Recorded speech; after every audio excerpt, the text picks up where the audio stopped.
My name is Justin Leclerc. I'm here today with Will Sloan. And today, we're talking about Monte Hellman. You know, Roger Corman, the legendary exploitation producer, wrote a memoir called How I Made 100 Movies in Hollywood and Never Lost a Dime. Well, that title is not entirely accurate because he did lose a few dimes on Monte Hellman. I feel like Monte Hellman is one of those directors, though, that if you mention his name and the person you're talking to knows who he is, they'll go, oh yeah, I love that guy. Yeah, there's no in between. You either do not know him at all or you are a super fan. Where do you think that came from? Like, when did that connection get made where Monte Hellman got his cult audience? I can't speak for everyone, but I know that I first became aware of him, as I and many cinephiles of my age did for a lot of things, through his connection to Quentin Tarantino. Because in 1989, Monte Hellman directed a movie for a company called Live Entertainment called Silent Night, Deadly Night 3, Better Watch Out.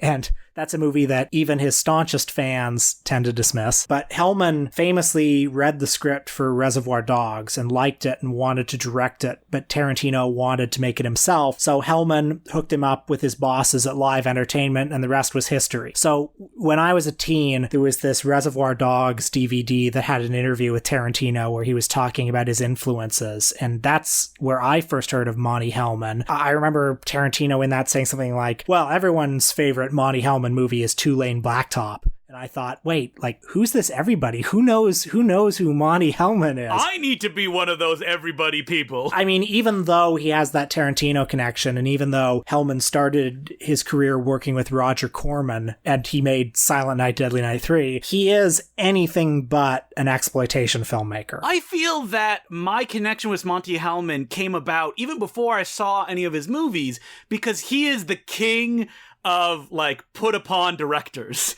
That, like, every project that he did was either not a success, or it fell apart, or he was just about to do this one thing and then it didn't happen. Did you know that Monte Hellman shot the opening car chase sequence in RoboCop as a second unit director? Yep, he was involved in that for some reason. Yeah, he's somebody who never had a hit, never had anything even close to a hit.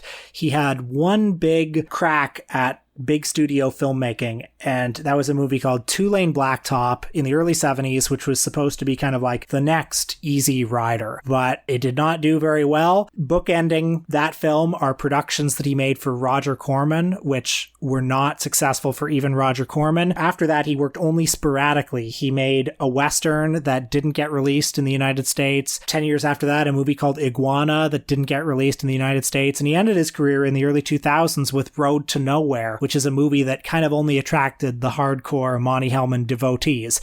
However, in that small and very compromised filmography, and I do think certain of Monte Hellman's appeal is the kind of like what could have been quality. Like, what if this guy had had more chances at it? But within what he accomplished, it's an extraordinarily high hit rate and an extraordinarily consistent vision across a range of genres, including some like really mangy production circumstances. For me, the first time I made the connection of, ooh, this is a cool guy, is on the DVD box set of the Fistful of Dollars trilogy.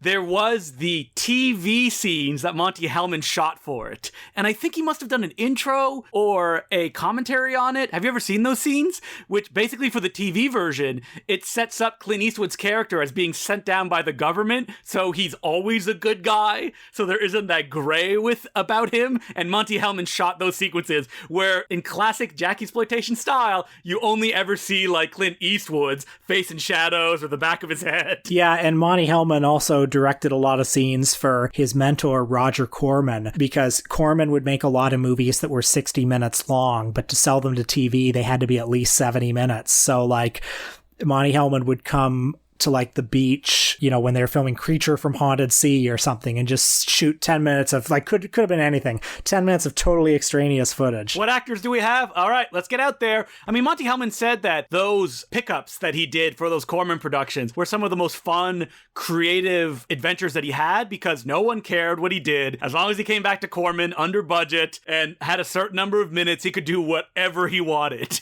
And he found that very liberating. You know, it must be emphasized, though, that of all the the directors who came out of the Roger Corman factory, like your Coppolas, your Scorseses. He was the one whose sensibility was, I think, kind of least like an exploitation filmmaker, or least like a mainstream commercial filmmaker. There was an article, a tribute to him by his friend and colleague Stephen Gaydos in Variety that ran earlier this year when he passed away, where Gaydos said he wanted to show that filmmakers such as Yasujiro Ozu, Alain René, Nuri Bilge Ceylan, Simon Lang, etc. could have an American friend. He wanted to prove that American film artists, including John Huston and George Stevens, need not be bright filmmaking lights in our rearview mirrors. And he is one of those guys that, like, he was right at the beginning, was Corman, directing Beats from Haunted Cave in 1959. That was part of, like, the early packages that Corman was making. And like Will mentioned, Hellman was someone that Corman went to all the time to do little jobs here or there. Did he have something to do with The Terror? I feel like he shot a bunch of that as well. Yeah, I think he was one of the, like, uncredited directors who worked on The Terror. A little background about Monte Hellman. He was born in New York in the 1920s. He eventually studied drama at Stanford. He studied film at UCLA, became an editor before he finished that second degree. He was one of the founders of a company called the Theater Goers Company. One of the things that company did was stage the Los Angeles premiere of Waiting for Godot. Big hit, too. And he staged it as a Western. But Hellman's later work would often be compared to Beckett, as well as Franz Kafka, which should indicate that he's somebody who is really interested in his films in stories about journeys that have no clear meaning and no clear destination. That is literalized in the movie 2 Lane Blacktop, which is literally about a journey with no clear destination, as is the shooting, in fact. He's a filmmaker who, I guess like Antonioni as well, is stubbornly unwilling to tell you the why of anything. I think that, like, if you want to apply descriptor to Monte Hellman, it's existentialist. That can mean many things, but it's also an unknowability, a kind of airlessness about his pictures, but also a deep-seated emotion that if you connect with it, you will feel it bubble up to the surface. In interviews, Monte said stuff like he doesn't overthink his films. He's a very emotional filmmaker, and that sometimes the analysis would take him aback, but the way that he puts them together, it's all there to be discovered. Yeah, I definitely buy that. I mean, you look at a movie like 2 Lane Blacktop and you definitely want to understand what it's all about, what the true meaning of it is. There's a temptation to want to unlock it like it's a puzzle, but really it is ultimately about just this feeling, this sad melancholy, but not just sad. Like, his movies are very funny too. This feeling of being both adrift and not sure where you're going, but constantly moving forward anyway. I was fascinated to learn that before the film's release, the script was published by Rudy Wurlitzer, and it was a huge hit. People loved the screenplay, which takes me aback because a lot of the feel of the movie, I put at the feet of Monte Hellman in the way that he directs it and the way that he edits it. And I've never read the script. Maybe somebody who has could tell me if the script has that same kind of, like, aimless feeling. But, like, everything I associate with Monte Hellman that continues in his other films is from that kind of, like, 2 Lane Blacktop unknowability. Yeah, well, let's talk a little bit more about 2 Lane Blacktop, which was his one big crack at it, his one Universal Pictures production. Came out in 1971, and as you said, it was based on this script that was literally published and was like the hottest script. This was a unique period in Hollywood history, right? Post Easy Rider. Yeah, the old studio system was collapsing, and Easy Rider was this massive hit, and the studio executives like Lew Wasserman at Universal were like, we don't understand this, but clearly we gotta rip this off. Something's going on here. And 2 Lane Blacktop is this movie about these two cars that are on this race, this mysterious race around the United States. One of the cars has a driver and a mechanic and a woman who they pick up. And one of them is James Taylor. A very cool young guy, before the James Taylor that we know today. Other one is Dennis Wilson, the Beach Boy himself. But then there's the other car, which is driven by Warren Oates, who's a little more affluent, closer to middle age, but definitely more frustrated than those people. He's very threatened, he's very intimidated by that car, and they're engaged in this sort of mysterious, unspoken, unnamed war between each other. And definitely the woman in the car, played by Laurie Bird, is this source of tension between them, but so much is unspoken about this. And a lot of the film is in this contrast between the affect of, on the one hand, James Taylor and Dennis Wilson, and on the other hand, Warren Oates. You know, James Taylor and Dennis Wilson are very minimalist screen presences. I was going to say that, like, you know, if you're going to try to rip off Easy Rider, Monte Hellman consciously went in the direction that the two leads of his films are not Peter Fonda and Jack Nicholson, who are incredibly charismatic in Easy Rider. In James Taylor and Dennis Wilson, not only do you often look at them and go, is that Dennis or is that James? I can't tell them apart because they both have long brown hair. And Warren Oates, on the other hand, is like very charismatic, but a very sweaty and desperate charisma. Brings the middle age to the screen, like really shiny, loud car, driving gloves. He has his collar up, like he wants to be like a fancy lad. But there's only desperation that follows every time he speaks or he talks about or he goes through his story that changes, like the Joker of how he got to where he is. And, you know, unlike Easy Rider, it doesn't give you the kind of catharsis that movie often does. I mean, I know that Easy Rider is sort of meandering and aimless in its own way, but I mean, it's got that ending where they both get killed, and it's got lots of iconic set pieces throughout. It's got the acid trip. It's got everything. 2 Lane Blacktop just sort of like continues on this particular mood and in this particular tempo without that catharsis until finally the movie ends literally with the film bursting into flames in the projector. When you watch the movie, you just have to understand that every time you feel like you're going in a direction where things are going to become clear, like, oh, there's a race that's going on. Oh, there's going to be romantic tension between the driver and the mechanic and Laurie Bird. Monte Hellman pulls you away from that. Like, he's not giving it to you. And at the end of the day, that's the point of the movie. That, like, it will never go in these directions because these characters are so lost in where they're going, they can never grab solid ground. I mean, Warren Oates literalizes at one point where he goes, listen, I gotta go somewhere because if I go any faster, I'm just gonna shoot off and I'm never gonna come back down. Awfully beautiful movie too, you know, visually and sonically. Watching it now in my old age, I identify much more with the Warren Oates character than the James Taylor character. I don't identify with any of them because I don't drive and never have. Ah, yes, fair enough. I just like to sit where I am, completely comfortable. No, I'm the Laurie Bird character, jumping from person to person, getting a ride wherever I can. So before this, in 1966, he made back-to-back westerns for producer Roger Corman. Uncredited Roger Corman. The Shooting and Ride in the Whirlwind. And these movies were not particular successes at the time. I don't think they were even theatrically released in the United States, even though they are westerns. They're short. Like, you'd think you could throw them on a double bill and they'd play well, but, you know,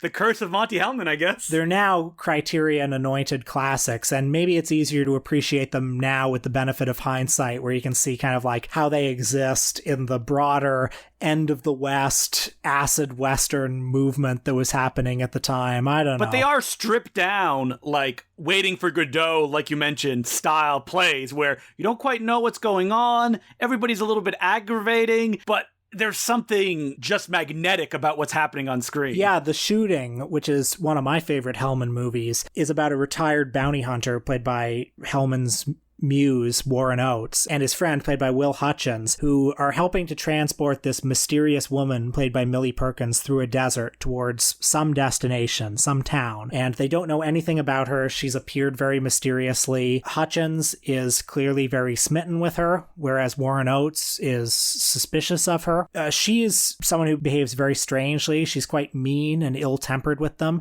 And the whole time, they're followed by another mysterious stranger, a gunslinger played by a young Jack Nicholson, just a year or two before his breakout with Easy Rider. And he eventually joins up with them. He knows Millie Perkins in some way, but we don't know how they know each other. We don't exactly know what their scheme is. And eventually, it continues along this way until the movie's famously bizarre conclusion. You said that this is one of your favorite Monte Hellman films. What particular elements pop for you that you connect with? Oh, God. Well, first of all, I feel like all the Monte Hellman movies are one of my favorite Monte Hellman movies because, like... there's one of them I don't like very much, but we'll get to that. He just made so few. I don't know, it's great to have that particular melancholy Monte Hellman tone in a Western setting. The texture of the film is just so strong, and I think in particular the story of this movie really lends itself to that particular propulsive forward motion. The genre trappings of it, like, give it extra texture, and the fact that it is a Western, there's already like archetypes and tropes and just like locations and settings and costumes that Monte Hellman can rest on. I mean, 2 Lane Blacktop kind of has that as well, where it's the promise of a race. But I feel that a lot of people, when they saw 2 Lane Blacktop, they found it frustrating. It doesn't deliver that. While in the basis of the storytelling, the shooting will give you, like, someone's being chased, stuff is happening, because it's a Western and it's going through those beats. Yeah, frankly, I don't see why it couldn't have been a hit at the time. I have to say, though, I'm having trouble talking about the shooting in all of these movies because I find, in general, the particular mood of Monte Hellman's work difficult to articulate. So many of the pleasures of them seem so, like, ineffable. I'm going to jump forward very far ahead to 1988 when he made a movie called Iguana, which he made in Europe. It was his first movie in, like, 10 years, and along with Silent Night, Deadly Night 3, which came out the next year, it would be his last movie for over 20 years. And Iguana is this story about a disfigured man, a man who's like half of his face has all of these, wrinkles and pustules on it to make him look kind of like an iguana. He's on this 19th century whaling ship where he's constantly being picked on and tortured by the other crew members. And at one point when they're on a deserted island, he's able to escape. And then he kidnaps a couple of people who have been thrown overboard from the ship, and he decides to create his own society. He's renounced gods. He's basically declared himself king and god. He wants justice for himself, so he treats these people that he's kidnapped as he was once treated. Again, I'm struggling to articulate it. It's a film of such, like, ugly, horrible beauty. First of all, it's very visually beautiful. It's lit like a goddamn Renoir painting, and the island is so beautiful with all its heavy rocks, but the soundscape of it is also so beautiful. There's this almost continual sound of crashing waves throughout it. And the guy who plays the main character, Everett McGill, has this very strange, like, pseudo upper crust British accent, this very affected accent that's very strange and hypnotic. I find it frustrating because, like, when you hear the plot synopsis and you finally watch the movie, like, Monty, this is never going to be a success. What are you doing to yourself? It has a particular forward momentum, but a pace and a style that is very unique and distinctive. Well, I would say that, like, Monty's films,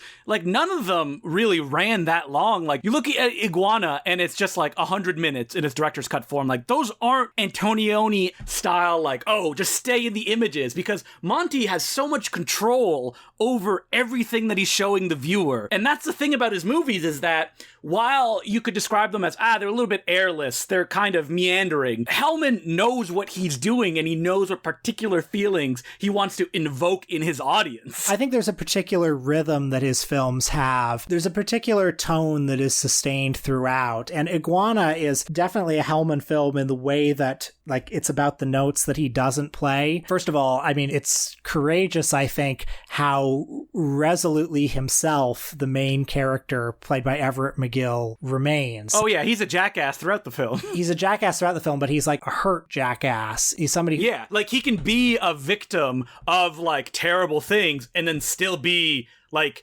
not a sympathetic, like, oh, he's the monster, so he'd be like a nice guy, right? That they're treating badly. He can react like, how a human would, and is, like, lashing out to the people around him as well. He has this mistress who is like a noble woman who he's kidnapped, basically, and he takes as his sex slave, basically.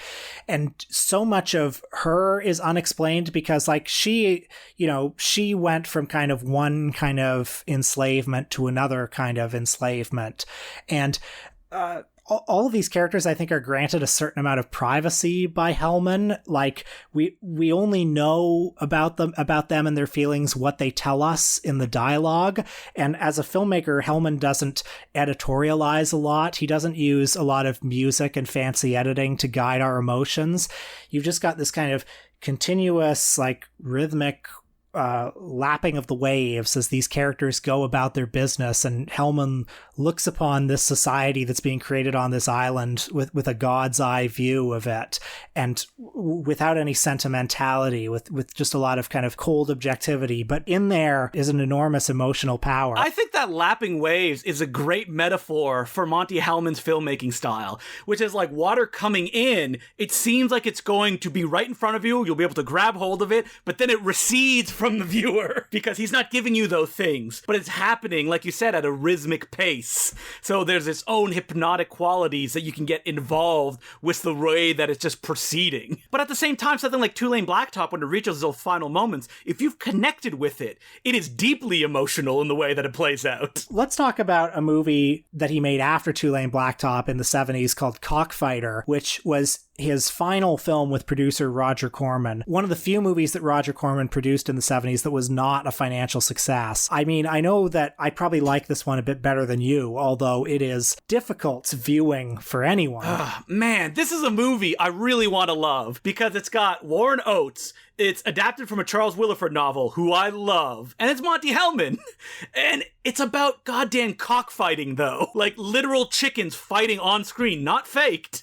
And it's tough to watch. It's tough to watch, although I have to say, filmed beautifully by Nestor Almendros. Yep, that's right, who was François Truffaut and Eric Rohmer's cinematographer. Some of the most beautifully photographed real cockfights that you will ever see in a movie. And I do think that the film is easier to take in when you know that Charles Willeford often writes sociopaths and psychopaths, and that, you know, Warren Oates' character has a little bit of that about him. Yeah, so Warren Oates plays, what would you call the guy, like a cocksman? He's a guy who has chickens, and he puts them in the underground cockfighting circuit, and that's how he makes his living. And because there's so many elements here, though, that I would love, like the little tricks they do, like you cut into the cock's beak so it looks like he's injured, so the odds would be against, like that's the kind of procedural stuff I really like. But then I have to watch chickens fight for real as I chow down on the chicken that I just cooked myself.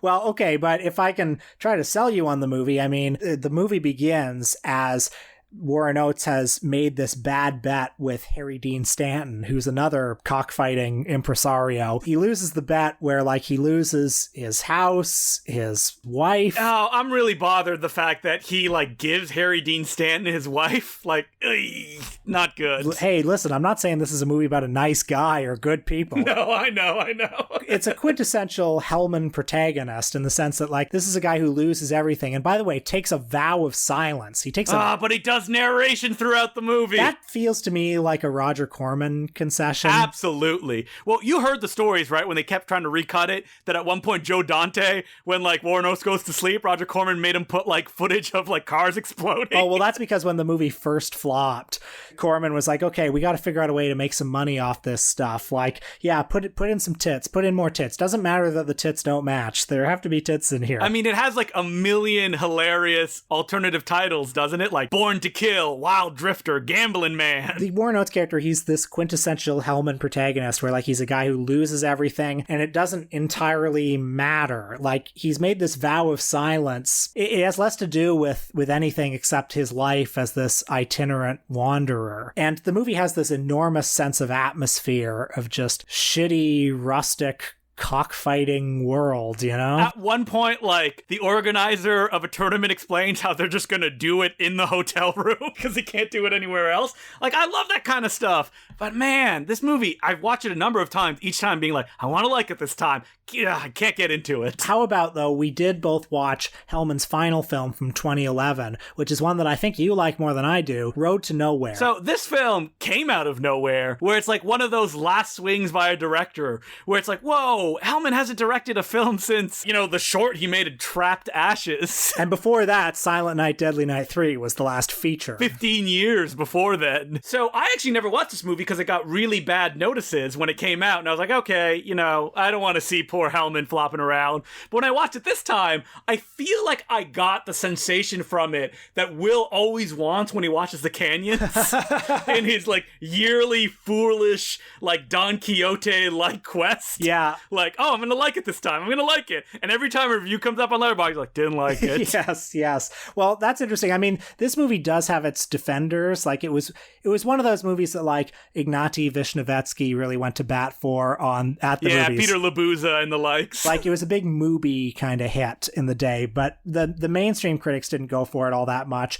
It's a tangled puzzle box story about a film director who, I think his name is Mitchell Haven. So he has Monte Hellman's initials, who is making a movie about a real-life death of a woman. And listen, this guy is a hotshot director. He can get anyone. I mean, this movie looks like David Dakota directed it at times. Like, it's so low budget. I mean, at one point, the director says on camera, hey, why get a Red Viper when you can get 3 Canon 5Ds for the same price? There's a scene where this director is watching a TV interview with Leonardo DiCaprio promoting The Departed.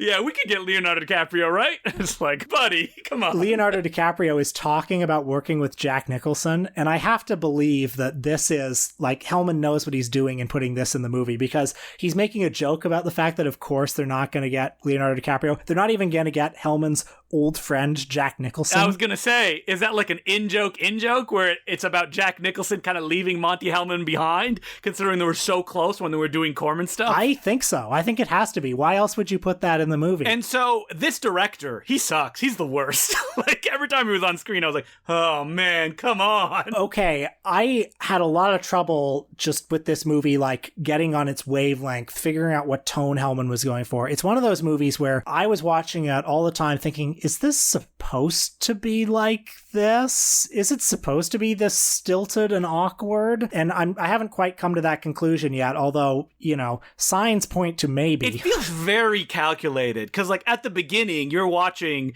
the movie within the movie, which is very slow and kind of oblique, long takes. And then suddenly when the narrative kicks in, it's just very quick scenes out of chronological order. Because, like, if you think about some of the scenes, you're like, wait, oh, that happened before what we saw in the previous scene? Hellman is, like, fucking with the audience. And all those scenes, by the way, are incredibly awkward. They're like some of the early scenes in Inland Empire. Like, there's a scene where Mitchell Haven doing an interview with Peter Bart from Variety, played by the actual Peter Bart.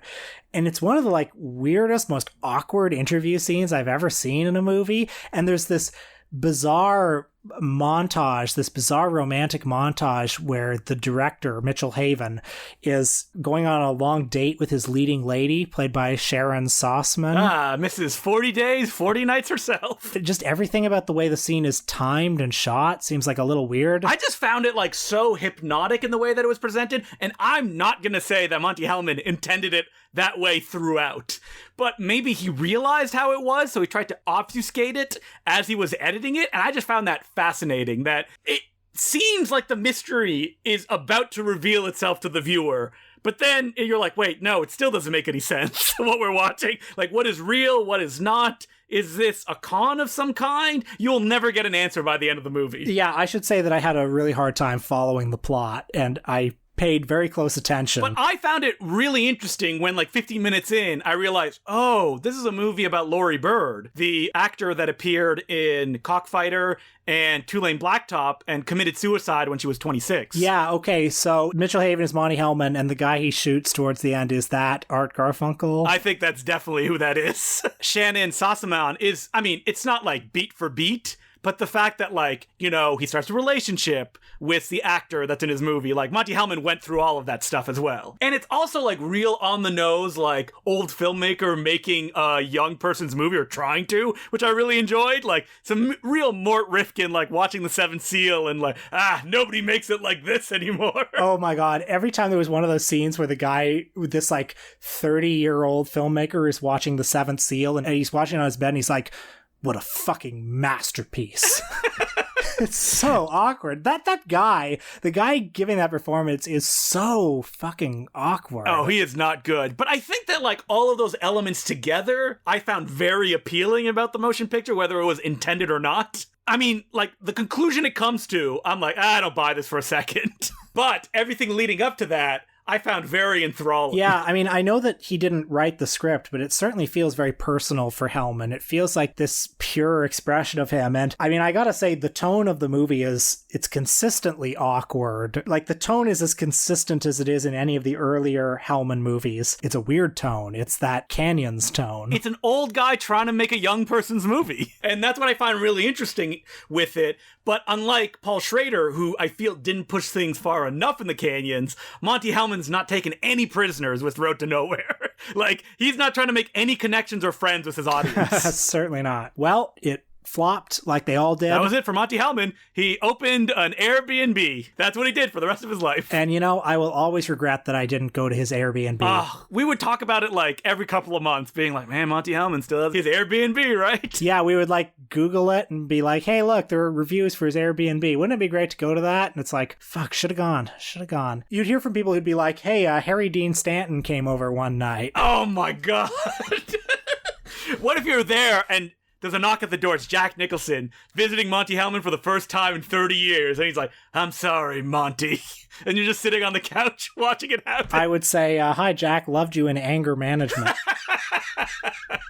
Monte Hellman. I think that his cult reputation will only grow over the years, especially with like more of his movies being rediscovered and stuff like Ride the Whirlwind and The Shooting being finally kind of like put on the Criterion Collection alongside 2 Lane Blacktop. Yeah, I mean, for so many years he was obscure because the movies were obscure. 2 Lane Blacktop was a movie that was dumped by Universal.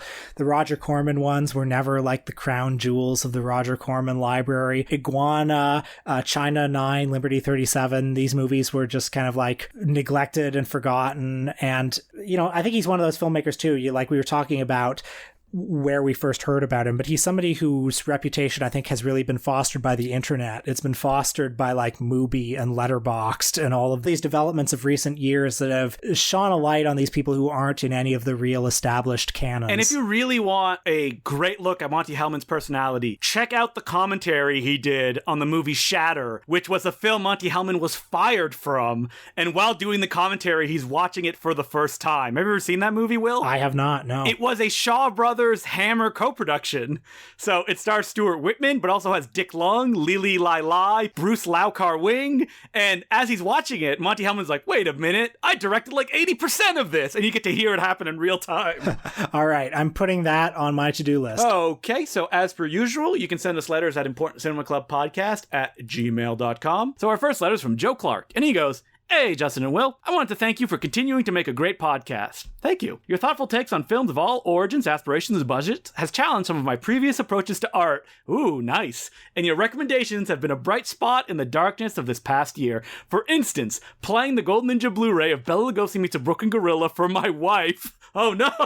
Sent us down a rabbit hole of Jerry Lewis movies, and now she's obsessed. Will, look what you've done. I just wish Jerry Lewis was alive to hear that. I wish Jerry Lewis was alive to know that Sammy Petrillo, his impersonator, the man who he spent so many years hating, has brought him a fan. Joe, I hope you listened to the complete vinyl album of prank calls by Sammy Petrillo on that disc.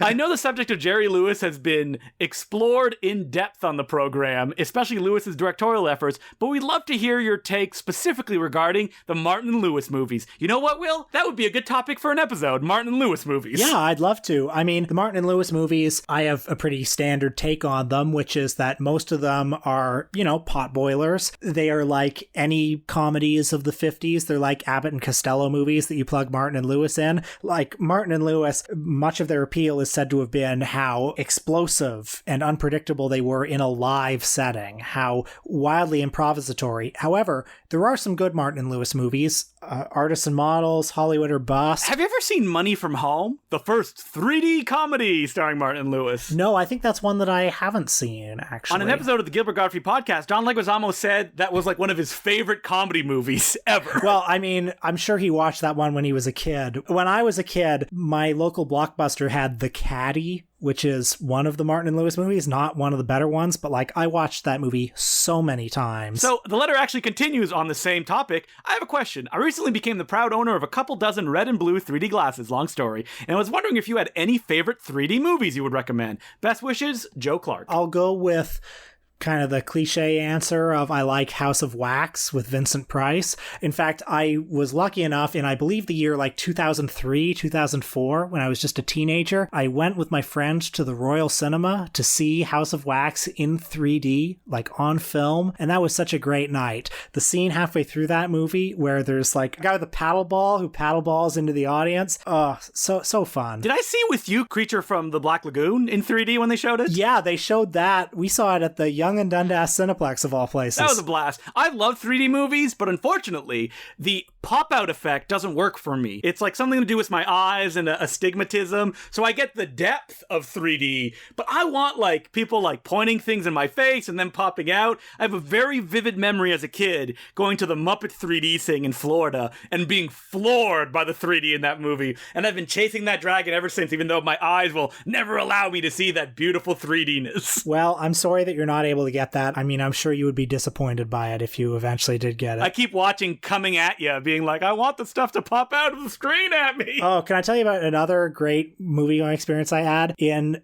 2009, I have a great memory for what years I saw these things in. 2009, I went to that theater in the beaches. You sound like a dying Groucho. You're like, back in 2009. Remember that one screening we went to? Oh, you mean the Fox Theater? I saw a double bill of Andy Warhol's Frankenstein and Friday the 13th Part 3 3D. They had an amazing 3D film festival. They played like every 3D print they could get their hands on. They also did like, Metal Storm, The Destruction of Jared Sin, the Charles Band 3D movie. Yeah, we'll never get that again. No, that'll never really happen again. I remember that happening and being like, I don't have time to go. I'm sure it'll happen next year. What a fool I was. Yeah, I remember in Andy Warhol's Frankenstein, that scene where like Udo Kier gets impaled and there's just this big spear sticking out of his chest with like his liver on it, popping out into the audience. So great. So thank you very much for your letter. And if anybody else has some questions, comments, you can send us letters at importantcinemaclubpodcast@gmail.com. So what are we doing on our Patreon this week, Will? This week we are talking about one of the cast members of House of Wax, as a matter of fact, a man by the name of Charles Bronson. Yep, Will got that Bronson itch, as many people who are getting closer to middle age get, and he wanted to check out some Bronson action. That's right. We both watched his Canon Films classic Murphy's Law, and we just bat around the subject for a while, talking about the Death Wish movies, talking about talking about Kinjite, talking about any of the great Charles Bronson stuff. Do you want to hear Will suddenly have a wave of disgust and horror? Like the biggest one probably audible on any podcast? You want to check the episode out and see what triggers it. I don't think I've ever heard you ever react that way before. I'd be like, oh my God, no. So you can listen to that episode, $5 a month at patreon.com/theimportantcinemaclub. And next week, we're talking about Louise Brooks. Was it Godard or was it the Henri Langlois, or who was it who says, there is no Garbo, there is no Dietrich, there is only Louise Brooks? It's one of those. So Louise Brooks is probably one of the most iconic faces of early Hollywood, and you would be shocked she did not star in that many movies, and most of the big hits weren't even Hollywood pictures, because she's probably best known for Pandora's Box and Diary of a Lost Girl, two German films directed by G.W. Pabst. So those are the movies we're going to watch, and I'm sure we're also going to dip into some of her late period writings. In her dotage, she wrote many articles that were collected in the classic book Lulu in Hollywood. Hey, and if you really want to get into it, you could watch Empty Saddles, a 1936 poverty row western directed by Leslie Selander, the guy who directed The Vampire's Ghost and The Catman of Paris. Hey, maybe I'll check that one out. That sounds fun. Hey, Justin, do you remember that we saw Louise Brooks's apartment when we were in Rochester? Oh, yes. After the Nitrate Film Festival, you were like, Justin, stop here. And you're like, just wanted to look at it. The place where she spent a lot of her, waning years. She got banned from the Rochester Library because she would, write in the margins of books too much. She would write in Charlie Chaplin's autobiography, disparaging comments about his endowment. Oh, that's amazing. I wonder if those books are out there. They probably just tossed them, I bet. Oh, fuck. What a waste. Well, I feel like it's going to be a real fun topic to tackle, and we'll be doing that next week. And until then, my name is Justin Aglue. I'm Will Sloan. Thanks for listening.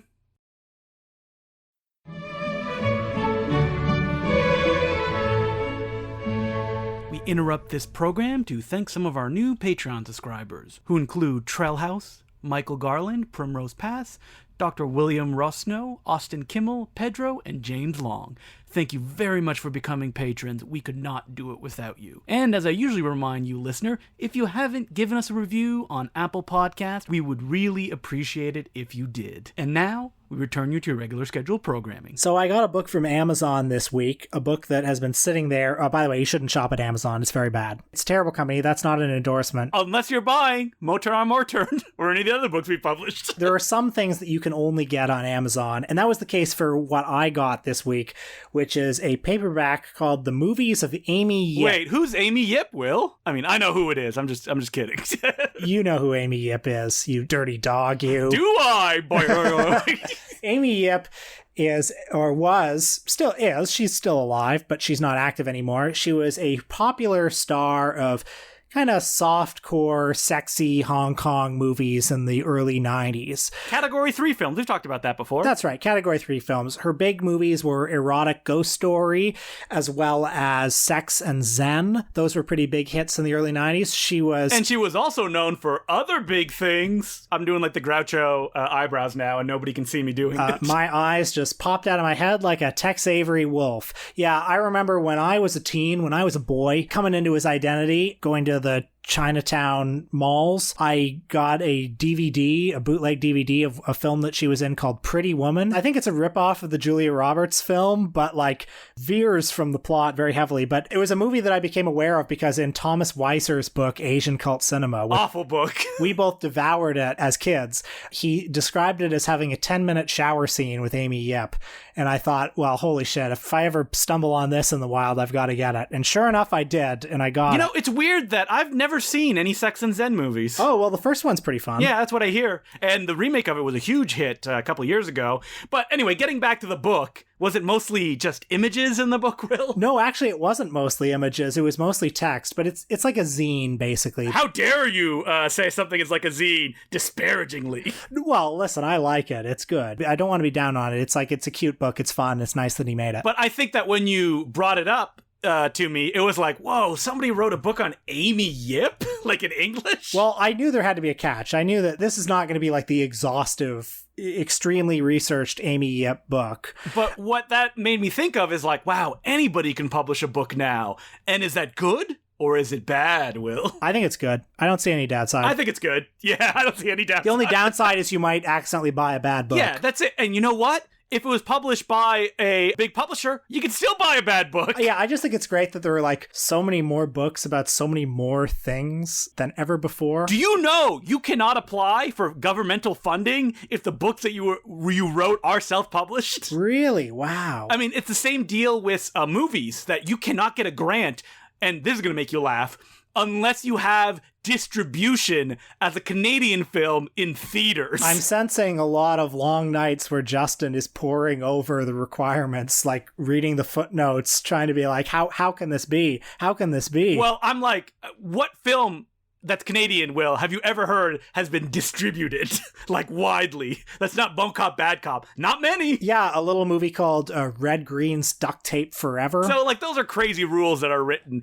by, like, the elites trying to stomp the little guy. Because why would a book like one about Amy Yip have any less value than, I don't know, Seth Rogen's Diaries that you can go pick up at the Shoppers Drug Mart? Yeah, that fucking shit. Who needs that? It's great that the internet has fostered these opportunities for people to write things like Amy Yip books. It's great that, like, your Albert Pune book is amazing, and, like, it's changed the discourse about Albert Pune, and that's a book that, like, no one would have published.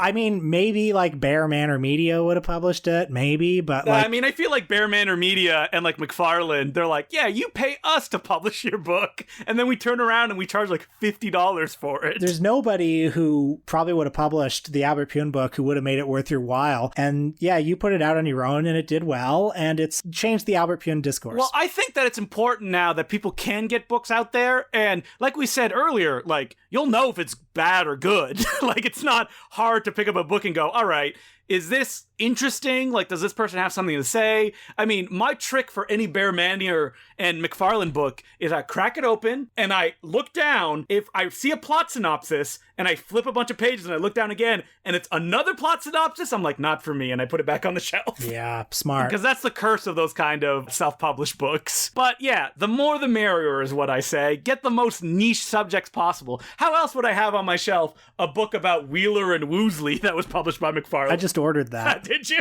Wait, didn't I send you a link that someone is publishing a book on the Ritz brothers? Oh man, so good. It's a wild west out there, so you know what? If you have a book you want to write it. Especially if it's the most niche subject possible.